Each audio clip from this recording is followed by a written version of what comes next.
শুরুতেই জুলাই গণ অভ্যুত্থানে যারা শহীদ হয়েছেন এবং যারা আহত তাদের সকলের প্রতি শ্রদ্ধা জানাই। এই ছাত্র শ্রমিক জনতার যে গণ অভ্যুত্থানটি হয়েছে সেই গণ অভ্যুত্থানের একজন সহযোদ্ধা আমি। শুরুতেই এই আন্দোলন যখন শুরু হয়েছিল কোটা সংস্কার আন্দোলনের মধ্য দিয়ে, সেই সময়ই এই আন্দোলনের সঙ্গে সম্পৃক্ত ছিলাম। বিগত 16 বছর ধরে আওয়ামী লীগ এখানে জনগণের উপরে যে পরিমাণ জুলুম নির্যাতন নিপীড়ন করেছেন, সেই সমস্ত জুলুম নির্যাতন নিপীড়নের বিরুদ্ধে আমরা সোচ্চার ছিলাম, লড়াই করেছি, সংগ্রাম করেছি, পুলিশের আক্রমণের শিকার হয়েছি, ছাত্রলীগ যুবলীগ গুন্ডাদের মারধরের শিকার হয়েছি, কিন্তু রাজপথ ছাড়িনি। আমরা সবসময় চেয়েছিলাম যে জনগণ যাতে এখানে নিরাপত্তার সঙ্গে জীবন ধারণ করতে পারে, অধিকারের সঙ্গে, সম্মানের সঙ্গে, মর্যাদার সঙ্গে, তারা যাতে বাংলাদেশের একজন নাগরিক হিসেবে তাদের যে বাঁচার অধিকার সেটা যাতে সম্পূর্ণভাবে পায় এবং রাষ্ট্র যাতে সেটা দিতে বাধ্য থাকে। কিন্তু আওয়ামী লীগ সরকার বিগত 16 বছর ধরে সেই সমস্ত অধিকারকে কেড়ে নিয়ে রেখেছিল, আপনারা জানেন। এবং বিশেষ করে মত প্রকাশের যে অধিকার, সেই অধিকারটাকেও তারা এখান থেকে কেড়ে নিয়ে রেখেছিল। এবং তার ফলে দেখা যাচ্ছে কি যে আমাদের এই যে ছাত্র শ্রমিক জনতার মধ্যে প্রবল ক্ষোভের সঞ্চার হয়েছে। আপনারা জানেন যে এখানে এই জুলাই যে গণ অভ্যুত্থানটি হয়েছে, সেই জুলাই গণ অভ্যুত্থান মূলত কোনো কোটা সংস্কারের জন্য হয়নি।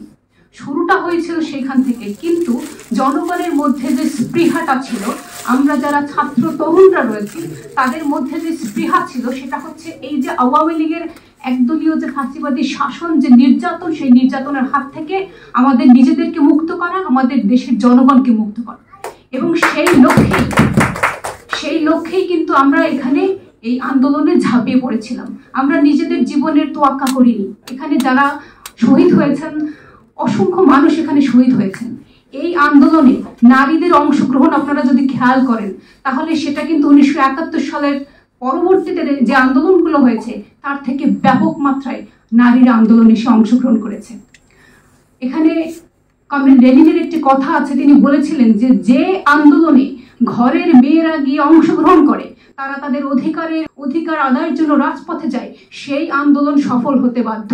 সেই আন্দোলন সফল হয় এবং এই আন্দোলনে নারীরা যেভাবে অংশগ্রহণ করেছিল, সেই অংশগ্রহণের মধ্য দিয়ে এই যে আওয়ামী লীগের দমনপীড়ন নির্যাতন, সেই নির্যাতনকে এখান থেকে উৎখাত করেছে।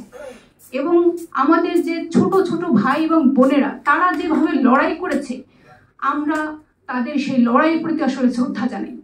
যখন এখানে 16 তারিখের পর আবু সাইদ সহ আরো 5 জনকে হত্যা করা হলো সারা দেশে, তখন আমরা জনগণের প্রতি একটা আহ্বানই জানিয়েছিলাম, যে আহ্বানটা আমরা 15 বছর ধরে জানিয়ে এসেছি। আমরা বলেছি যে প্লিজ আপনারা রাজপথে চলে আসুন, এই যে দমন যে পীড়ন যে হচ্ছে সেটার বিরুদ্ধে আপনারা আওয়াজ তুলুন।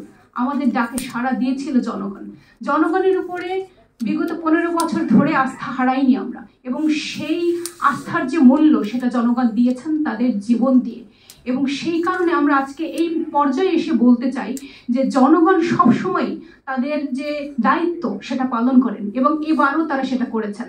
ভবিষ্যতে যদি কোনো স্বৈরাচার, কোনো ফ্যাসিস্ট আবারও জনগণের উপরে ঝেঁকে বসে আবারও জনগণকে এখানে প্রতিহত করার চেষ্টা করে, তাহলে জনগণ আবারও সেই আহত পায়ে কিংবা সেই যে শহীদ হয়েছেন তাদের যারা উত্তরসূরি রয়েছে, তারা কিন্তু আবারও শক্ত হাতে সেগুলোকে দমন করার জন্য রাজপথে আসবে।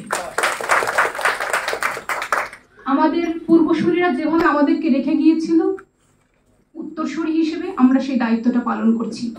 আমরা এই আশা রাখি যে আমাদের বন্ধু বান্ধব থেকে শুরু করে আমাদের অভিভাবক যারা আছেন এবং আমাদের পরবর্তী প্রজন্ম যারা আছেন, তারাও কিন্তু এই আগামীর যে লড়াই, সেই লড়াইও কিন্তু অংশগ্রহণ করবে। আমাদের একটা প্রাথমিক বিজয় হয়েছে, এটা আসলে কোনো চূড়ান্ত বিজয় হয়নি। আমাদের চূড়ান্ত বিজয় তখনই হবে যখন এখানে আমরা ছাত্র, শ্রমিক, কৃষক এবং সমস্ত পর্যায়ের মানুষ তাদের বেঁচে থাকার যে অধিকার, সেই সম্পূর্ণ অধিকার রাষ্ট্র থেকে এখানে পাবো। যদি সেটা আমরা না পাই তাহলে এখানে বুঝতে হবে আমাদের মুক্তি অসম্পূর্ণ। ফলে যে গণ অভ্যুত্থান এখানে হয়েছিল, যে লক্ষ্যে হয়েছিল জনগণের মুক্তির লক্ষ্যে, সেই মুক্তি না আসা পর্যন্ত আসলে আমাদের এই লড়াইটা এখানে চলবে এবং সেই লড়াইয়ের প্রতি আমাদের যে কমিটমেন্ট সেটা আমরা অক্ষুণ্ণ রাখবো। আপনাদের সকলকে অসংখ্য ধন্যবাদ।